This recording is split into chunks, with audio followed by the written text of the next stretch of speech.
colour party by the centre. Quick, march!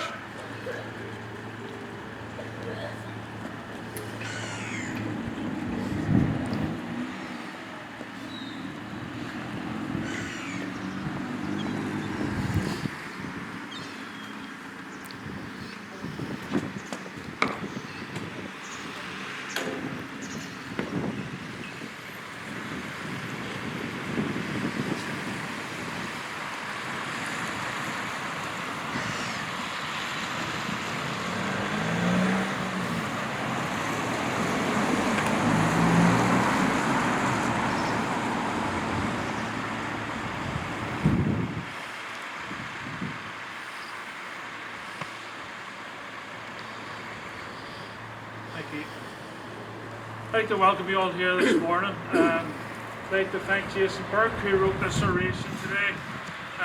So you're all welcome, but please social distance and stay safe, as I say. On Sunday the 11th of November 1923, the Prime Minister of Northern Ireland, Sir James Craig, visited the Willowfield Unionist Hall at this exact site to unveil a new memorial tablet in memory of 64 members of the Willowfield Unionist Club who had perished during the World War. Craig made a personal tribute to them all. He recalled that it seemed like only yesterday when they had listened to the trade of those men marching and counter-marching, perfecting themselves for duties that lay ahead. But now they were gone, no longer with us. He felt that if the men on this memorial had the opportunity of sending a message to their old friends and colleagues, it would be, remember those who have fought by our side, remember them all the days of your lives.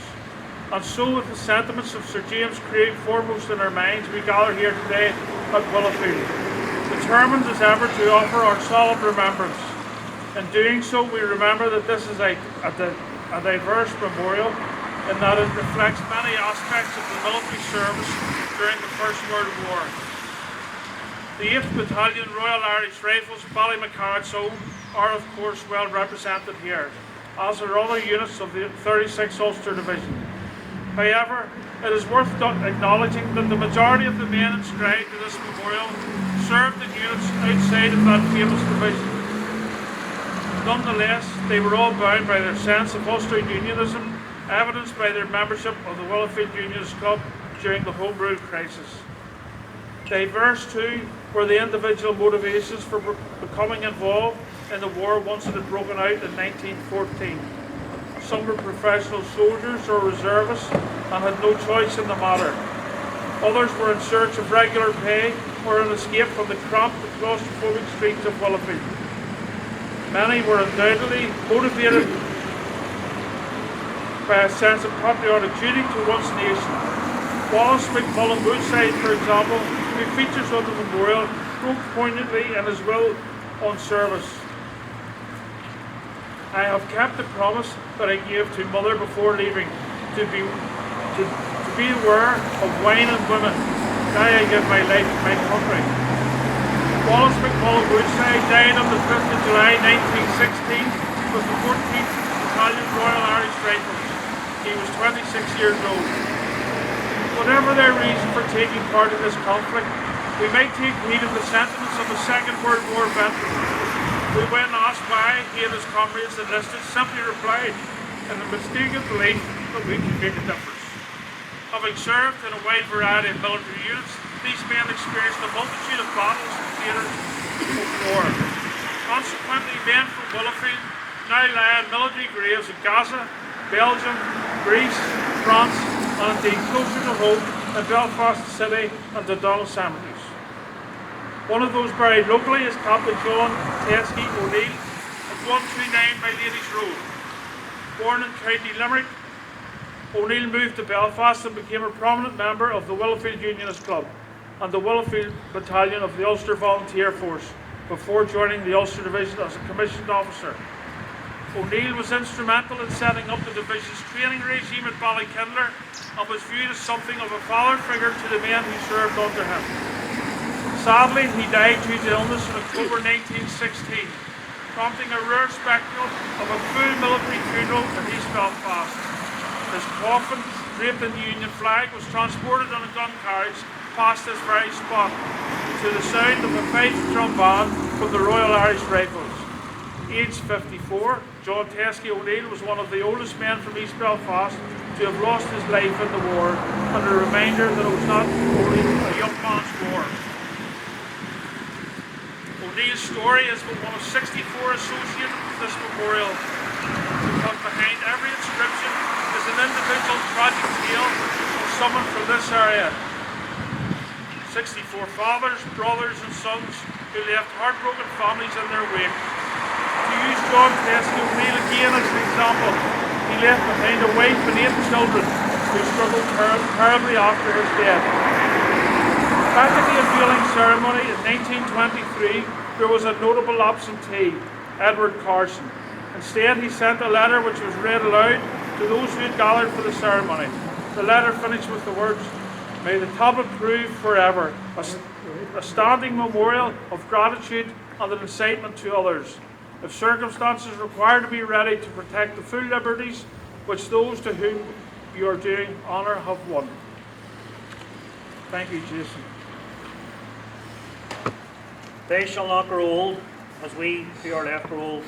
Age shall not worry them, nor the years condemn. At the going down of the sun, and in the morning, we will remember them.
West of Glasgow Ladies Song Association, East End Great War Society, LOL 105.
When you go home, tell them of us and say, for your tomorrow we give our today.